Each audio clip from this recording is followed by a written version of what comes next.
It was supposed to be a simple appointment, office hours, second floor of the old humanities building, door barely open.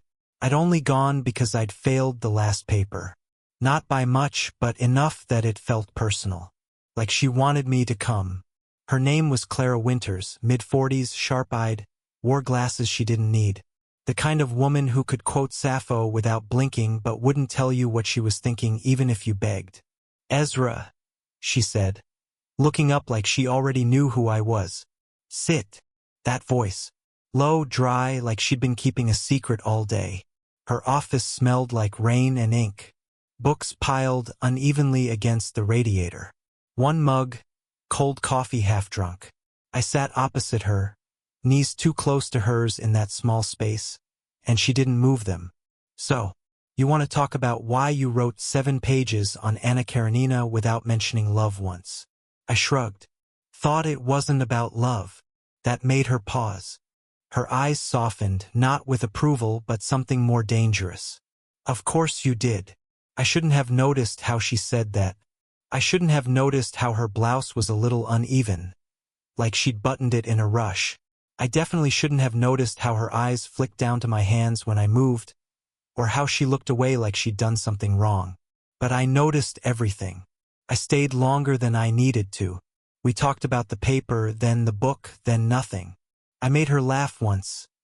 This quick, startled laugh like she'd forgotten how. I wanted to do it again. When I stood to leave, she didn't look up right away. "I'm not going to fix your grade," she said. I nodded. "Wasn't asking you to." Her lips pressed together, and for a second I thought she might say something else. Instead, she reached behind her, grabbed a folder, handed it over. "There's a rewrite prompt inside. Due next week. Don't wait till the night before." I took it, her fingers brushed mine barely. But she looked at me like I'd dropped something fragile. I turned to go. I had one hand on the doorknob when she spoke again. "You know the rules, Ezra." I paused. "Yeah." Her voice was quieter now. Not softer, just closer. "But you also know what I want." That hung in the air, heavy and cold. I turned back. She wasn't looking at me, not exactly. More like past me, or through me. Like she was daring me to pretend I didn't hear what I just heard. My mouth was dry. I didn't speak. Not yet. Because what do you even say to that? The room felt too quiet. My heart, too loud. Outside, it started to rain. I watched it trail down the glass behind her. She still hadn't looked away. Neither had I. And I swear, in that second, in the space between her words and my breath, something shifted. Not just between us. Inside me. She wasn't supposed to say that. That sentence. "But you also know what I want." Sat between us like a lit match. I didn't move. Didn't breathe.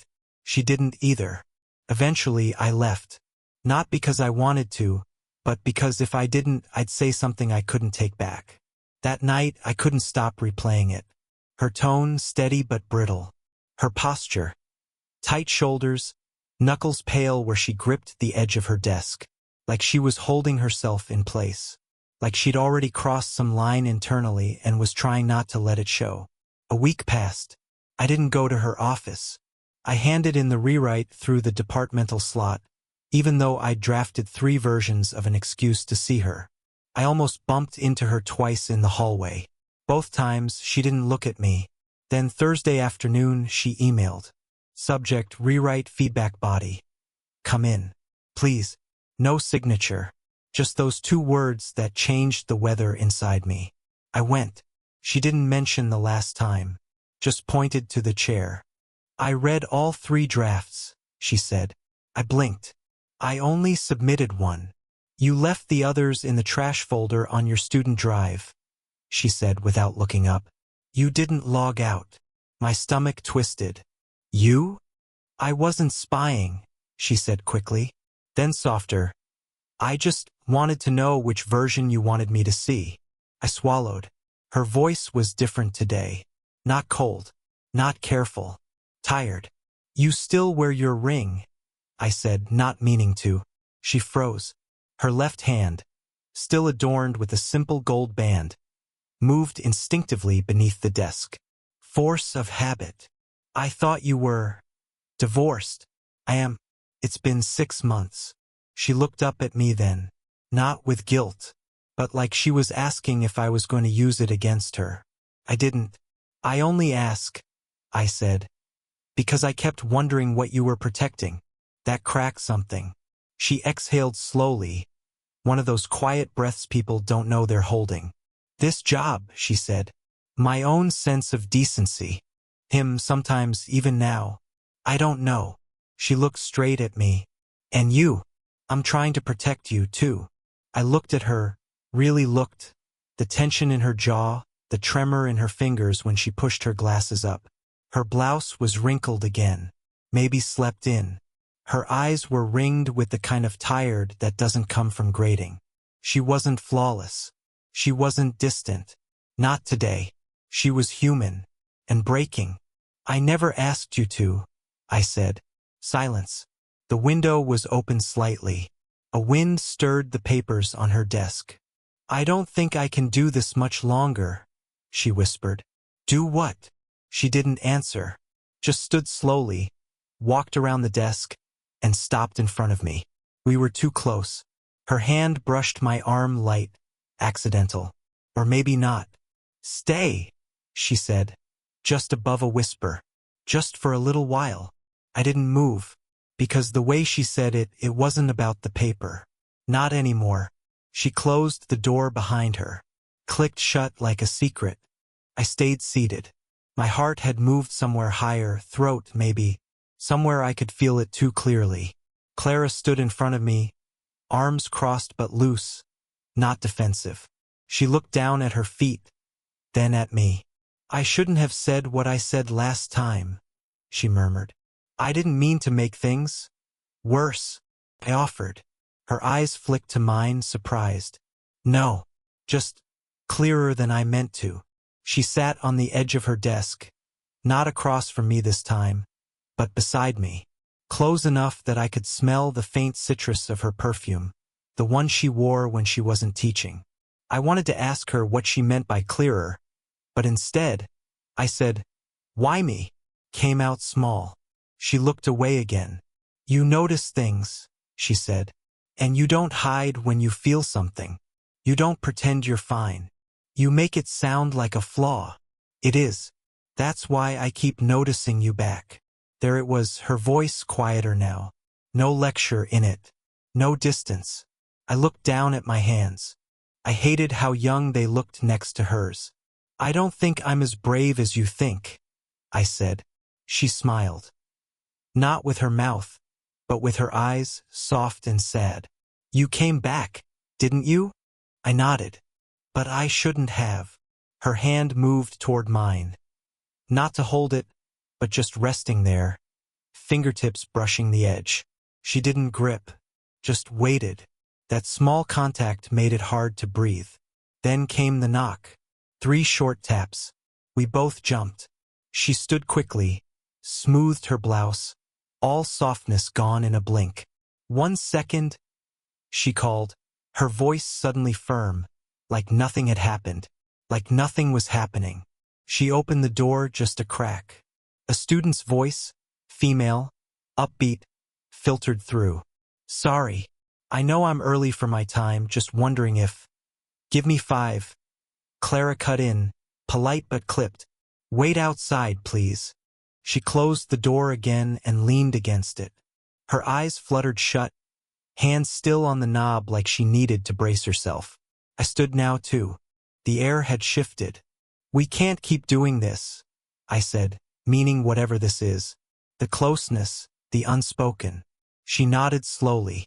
I know, but neither of us moved toward the door. She looked at me, then down at her hand, still resting on the doorknob, then back. I don't want to stop noticing you, she said, so quietly I almost missed it, and I almost told her I didn't want her to. My fingers twitched at my side, wanting to reach for hers again. Outside, footsteps moved past. Another knock would come soon, reality pressing back in. But for a moment the world held its breath. And so did we. She didn't move away from the door. I didn't sit back down. We were both just standing there, in this shrinking space, full of things we hadn't said and the one thing we couldn't unsay. Outside, footsteps passed again. The girl must have given up or wandered off. The silence that followed was worse than the knock. It was permission. Clara finally spoke, her back still to me. "I'm tired of being careful." It wasn't loud, just cracked open, like something fragile had torn at the seam. I didn't know what to say. I think I nodded, even though she couldn't see me. She turned around slowly. Her eyes were glassy but dry. "You know how many people treat me like a wall to throw thoughts at? Or like I don't get to feel anything anymore because I'm supposed to know better." She stepped closer. "And then you sit here and see me, even when I don't want you to." Her voice shook. "It's infuriating." I swallowed hard. "Then tell me to stop." "You'd actually stop?" She was standing inches from me now. Not teasing. Not hiding. Just searching. I didn't answer. Because no, I wouldn't. Her hand brushed against my chest. Light at first, then settled there. Flat palm, steady.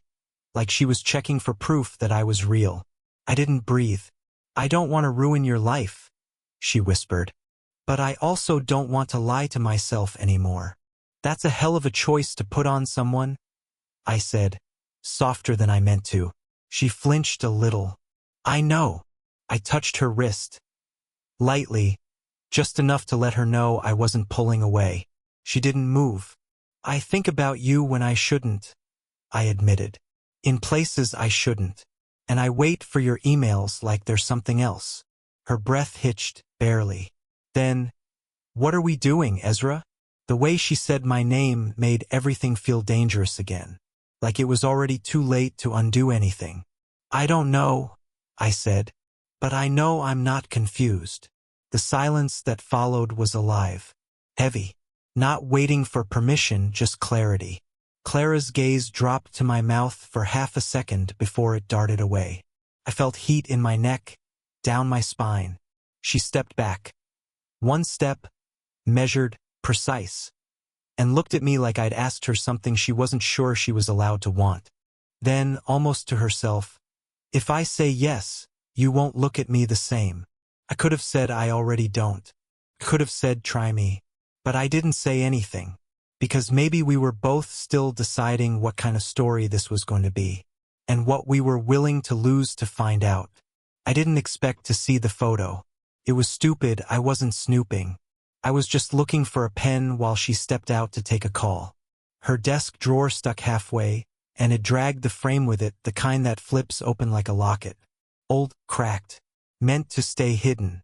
The boy in the picture couldn't have been older than I was, maybe 19, 20. Dark hair. Same jawline as mine. Same eyes, almost. And then I saw her. Clara. Younger, smiling. Arm wrapped around him like gravity had decided they belonged together. Before I could think, she walked back in. Her voice still had the cold edge of whoever she'd just hung up on. She saw me holding the frame, and everything in her froze. The phone slid out of her hand and hit the carpet with a dull thud. I looked up.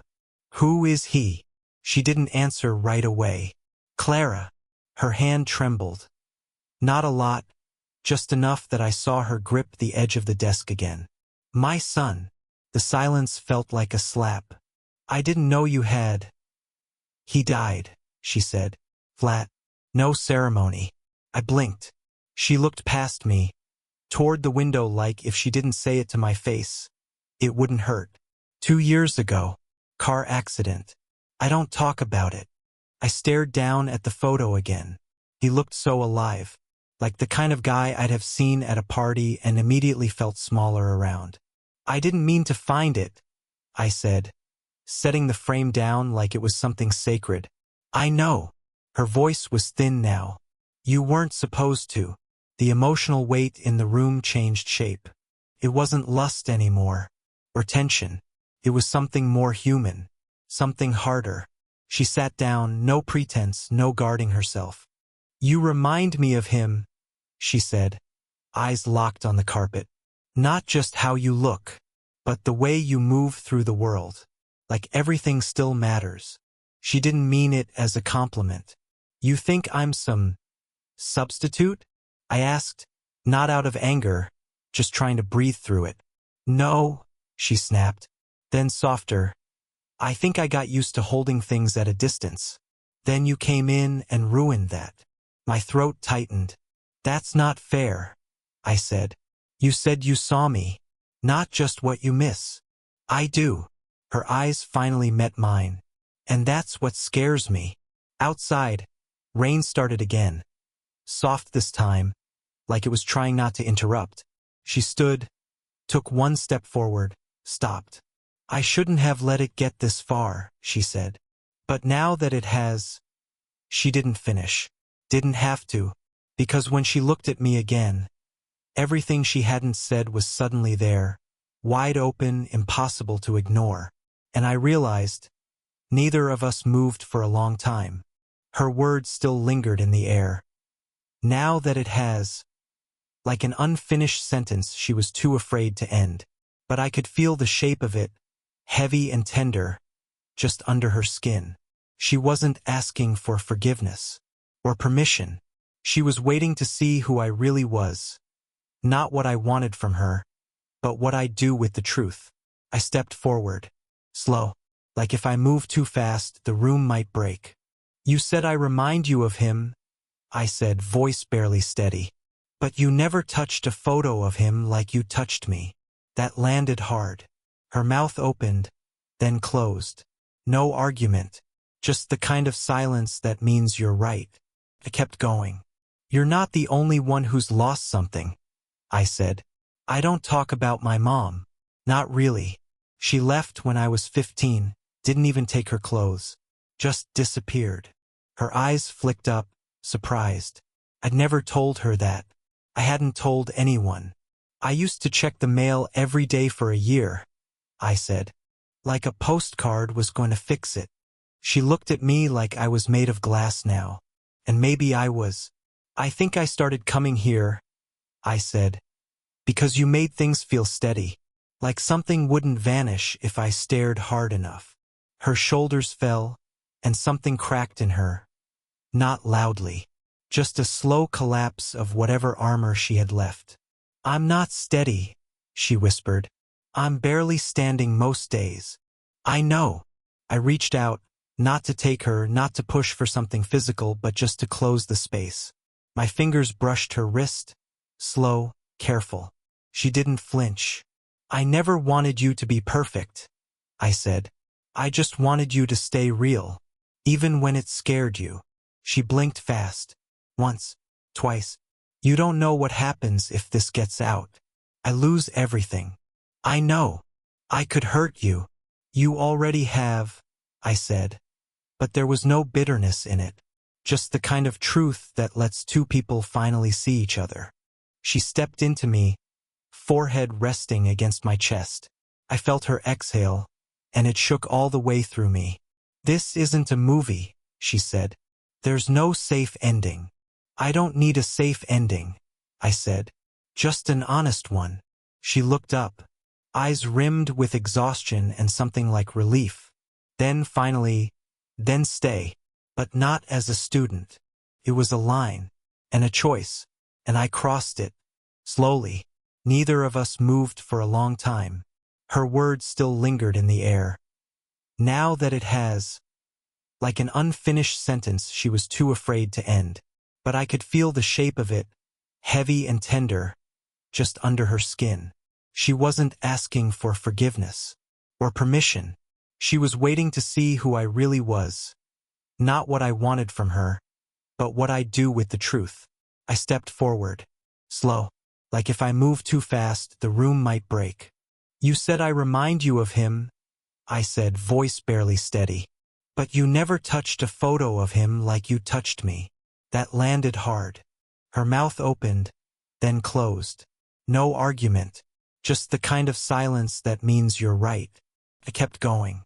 You're not the only one who's lost something, I said. I don't talk about my mom. Not really. She left when I was 15, didn't even take her clothes. just disappeared. Her eyes flicked up, surprised. I'd never told her that. I hadn't told anyone. I used to check the mail every day for a year, I said. Like a postcard was going to fix it. She looked at me like I was made of glass now. And maybe I was. I think I started coming here, I said, because you made things feel steady, like something wouldn't vanish if I stared hard enough. Her shoulders fell, and something cracked in her. Not loudly. Just a slow collapse of whatever armor she had left. I'm not steady, she whispered. I'm barely standing most days. I know. I reached out, not to take her, not to push for something physical, but just to close the space. My fingers brushed her wrist, slow, careful. She didn't flinch. I never wanted you to be perfect, I said. I just wanted you to stay real, even when it scared you. She blinked fast. Once, twice. You don't know what happens if this gets out. I lose everything. I know. I could hurt you. You already have, I said. But there was no bitterness in it. Just the kind of truth that lets two people finally see each other. She stepped into me, forehead resting against my chest. I felt her exhale, and it shook all the way through me. This isn't a movie, she said. There's no safe ending. I don't need a safe ending, I said. Just an honest one. She looked up, eyes rimmed with exhaustion and something like relief. Then finally, then stay, but not as a student. It was a line, and a choice, and I crossed it. Slowly. She left the university the following semester. Didn't make a scene. No dramatic resignation letter. No scandal. Just quietly packed her office into 3 boxes, took down the quotes on the wall, and left the door open behind her. I helped her carry the last box to the car. We didn't touch on campus. Not once. That was the rule, her rule, and I honored it.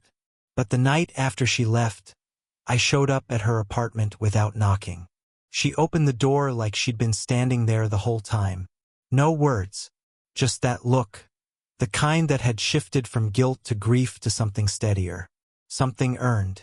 We weren't rushing toward anything anymore. We'd already passed the line. Now we were choosing what to do on the other side of it. A year passed. I graduated. She came to the ceremony. Sat in the back, behind a pair of loud parents who didn't notice her wiping tears during the speech I gave. It wasn't about her. Not directly. But every word of it was shaped by what she taught me. That life doesn't hand you timing. It hands you chances. And what you do with them, well, that's your story to carry. Afterward, she waited by the side gate. No hugs. No show. Just a smile. And the same 3 words she'd said the first time I walked into her office. You showed up. We live in the same apartment now. She still wears her ring sometimes. On days she misses the version of herself that was still someone's mother. I don't ask her to take it off. We don't fill every silence. We leave space for the lives we had before each other. Sometimes I catch her looking at the photo, the one I wasn't supposed to find, and she doesn't turn it over anymore. She just lets it sit there, in the open, like it belongs, because it does. Loving her was never about saving anyone, or fixing something broken. It was about learning to stay, even when it's messy, even when it's hard, even when it scares you,